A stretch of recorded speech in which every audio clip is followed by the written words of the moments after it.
پاکستان نے معاشی استحکام بحالی بیرونی ذخائر کی بہتری میں پیش رفت کی ہے۔ پاکستان کا پرائمری سرپلس IMF ہدف سے زیادہ رہا۔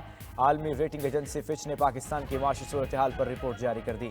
رپورٹ میں کہا گیا کہ پاکستان کے زر مبادلہ ذخائر میں اضافہ سامنے آیا ہے۔ پہلی ششماہی میں ٹیکس آمدنی IMF ہدف سے کم رہی۔ IMF جائزے میں تاخیر منفی ریٹنگ کا سبب بن سکتی۔ پاکستان کے زر مبادلہ ذخائر میں اضافہ سامنے آیا ہے۔ بیرونی فائنانسنگ جولائی میں مثبت ریٹنگ میں معاون ہوگی۔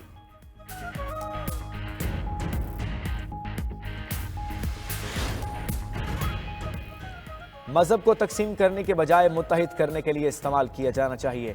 چیئرمین پیپلز پارٹی بلاول بھٹو کا واشنگٹن میں قومی دعائیہ ناشتے کی تقریب سے خطاب۔ مذہبی رواداری کے لیے یہ اچھا موقع ہے۔ ہمیں مذہب کی تقسیم کی بجائے اتحاد قائم کرنا چاہیے۔ معاشرے کو تقسیم سے بچانے کے لیے بین المذاہب پروگرامز اہم ہیں۔ امریکہ میں موجود پاکستانیوں کے ساتھ مل کر کام کرنے کی گنجائش ہے۔ واشنگٹن میں میڈیا سے گفتگو میں بلاول بھٹو نے کہا، پاکستان اور امریکہ کے عوامی رابطے مضبوط ہونے چاہیے۔ دورے کے دوران اراکین کانگریس سے ملاقاتیں ہوئی ہیں، مگر اب میں وزیر خارجہ نہیں۔ یہ تمام ملاقاتیں ذاتی حیثیت میں کیں۔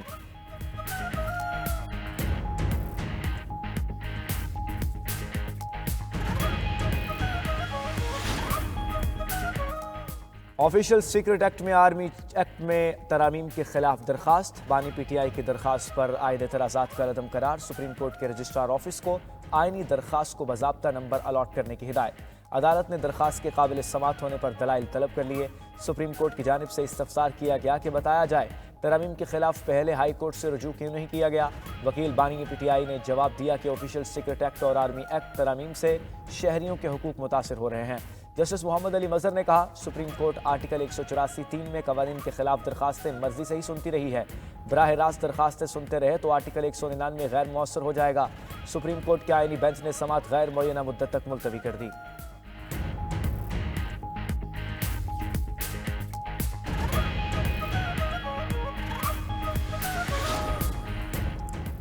بجلی بلوں میں فیول پرائس ایڈجسٹمنٹ سرچارجز کے خلاف درخواست سماعت کے لیے منظور۔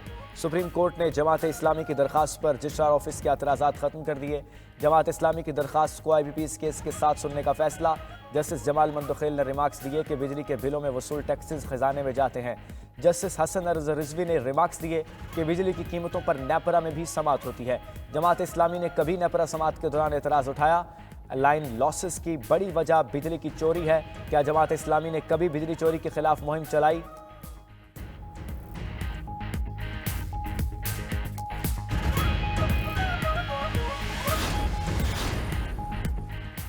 دنیا کرکٹ کا سب سے بڑا میلہ سجنے میں کچھ ہی دن باقی۔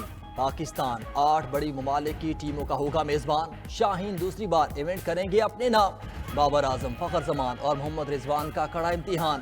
شاہین آفریدی، حارث رؤوف اور نسیم شاہ کا مخالف بلے بازوں کو ٹف ٹائم دینے کا پورا پلان۔ ایونٹ کا پہلا ٹاکرا ہوگا پاکستان اور نیوزی لینڈ کے درمیان۔ شائقین کرکٹ کا قومی ٹیم کے لیے نیک خواہشات کا اظہار۔ پسندیدہ کھلاڑیوں سے امیدیں باندھ لی۔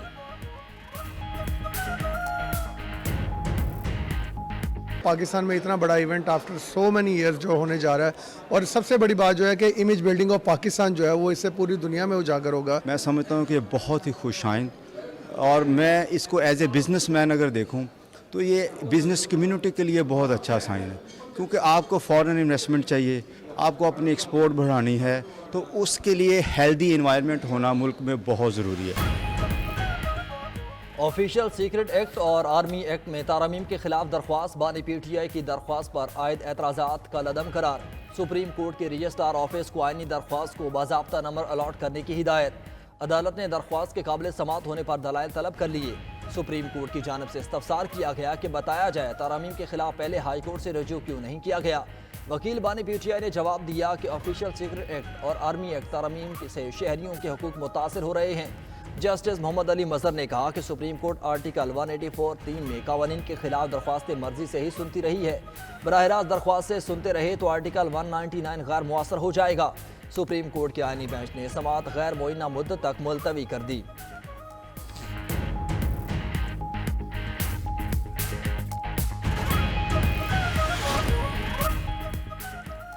پیکا ترمیمی ایکٹ 2025 سندھ ہائی کورٹ میں چیلنج، درخواست قابل سماعت قرار۔ چیف جسٹس محمد شفیع صدیقی نے ریمارکس دیے کہ یہ درخواست صحافیوں کی گمشدگی سے متعلق نہیں غیر قانونی اور قابل اعتراض مواد سوشل میڈیا سے ہٹانے میں کیا حرج ہے؟ اگر مجاز اتھارٹی قابل اعتراض مواد ہٹاتی ہے تو کیا قباحت ہے؟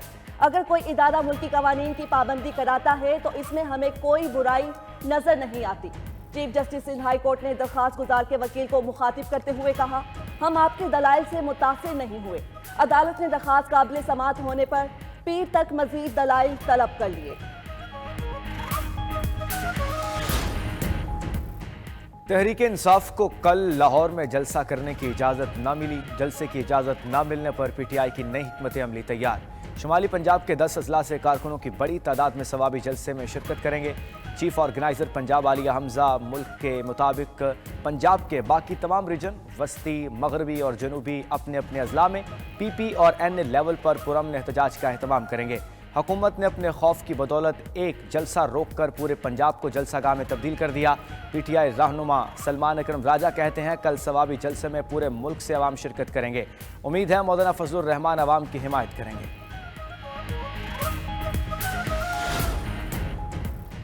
پی ٹی آئی کی ملک دشمنی آج بھی جاری ہے۔ خیبر پختونخوا سے اسلام آباد پر مسلح حملے ہو رہے ہیں۔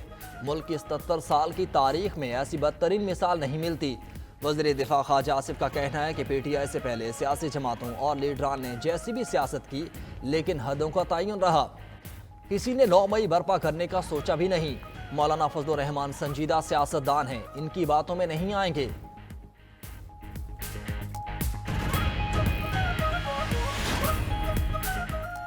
صدر مملکت آصف زرداری کی نویں ایشین ونٹر گیمز کی افتتاحی تقریب میں شرکت۔ چین کے صدر شی جن پنگ نے صدر مملکت آصف زرداری کا استقبال کیا۔ صدر مملکت چینی صدر شی جن پنگ کی جانب سے دیے جانے والے ظہرانے میں شرکت کریں گے۔ ظہرانے میں نویں ایشیائی ونٹر گیمز میں شرکت کرنے والے مختلف ممالک کے سربراہان بھی ہوں گے۔ گزشتہ روز چینی حکام سے ہونے والی ملاقاتوں کا اعلامیہ جاری۔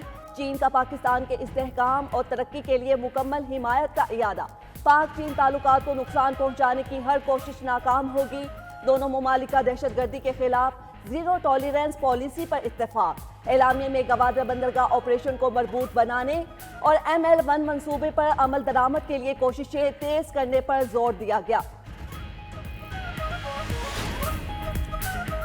پنجاب اسمبلی میں ایشیا اور جنوب مشرقی ایشیا کی پہلی سی پی اے کانفرنس۔ پاکستان، برطانیہ اور سری لنکا سمیت 20 اسمبلیوں کے 100 سے زائد نمائندوں کی شرکت۔ تقریب کے مہمان خصوصی اسپیکر قومی اسمبلی ایاز صادق بھی موجود۔ کانفرنس کا ایجنڈا پارلیمانی جمہوریت، شفاف قانون سازی اور احتساب پر مبنی ہے۔ کانفرنس میں علاقائی ایگزیکٹو کمیٹی کا اجلاس ہوگا۔ علاقائی ترجیحات پر تبادلہ خیال ہوگا۔ لاہور میں کامن ویلتھ پارلیمنٹری ایسوسی ایشن کانفرنس 2 روز جاری رہے گی۔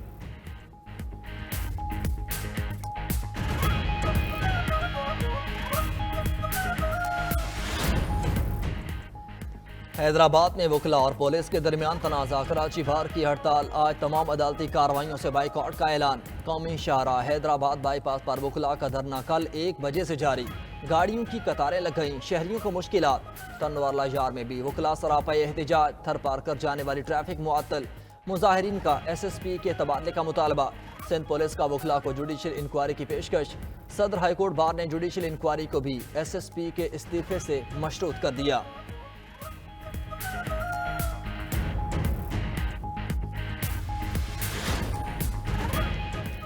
امریکی صدر نے عالمی فوجداری عدالت پر پابندی کا ایگزیکٹو آرڈر جاری کر دیا۔ ڈونلڈ ٹرمپ نے کہا، عالمی فوجداری عدالت نے امریکہ کے قریبی اتحادی کے خلاف بے بنیاد الزامات لگائے۔ نیتن یاہو کے خلاف وارنٹ جاری کر کے طاقت کا غلط استعمال کیا گیا۔ عالمی فوجداری عدالت کے اہلکاروں پر سفری پابندیاں عائد کی جائیں گی۔ عدالتی کارروائی میں شامل اہلکاروں کے بیرون ملک اثاثے ضبط کر لیے جائیں گے۔ ٹرمپ انتظامیہ نے روسی ارب پتیوں کے اثاثے ضبط کرنے والی ٹاسک فورس بھی ختم کر دی۔ امریکی محکمہ انصاف کی ٹاسک فورس کے اہلکاروں کو سابق عہدوں پر واپس آنے کی ہدایت۔ امریکی وزیر خزانہ نے روسی تیل پر پابندیاں مزید سخت کرنے کا عندیہ دے دیا۔